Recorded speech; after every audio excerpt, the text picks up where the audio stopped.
c'est important de revaloriser justement ce modèle qui a presque un siècle. Écoutez, ce qui est important en tous les cas, c'est de conserver des agriculteurs et des agricultrices qui sur tout le territoire ont le goût d'entreprendre en agriculture. Hein.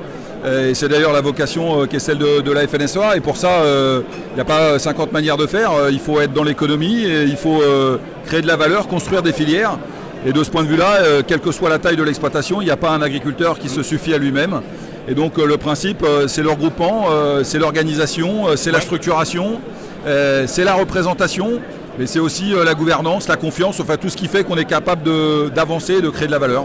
Produire dans un monde économique, de toute façon, c'est rentrer dans un système. On voit bien que les valeurs, elles sont celles de l'échange, du partage, peut-être de la gouvernance. C'est un mot qui a été utilisé ce matin.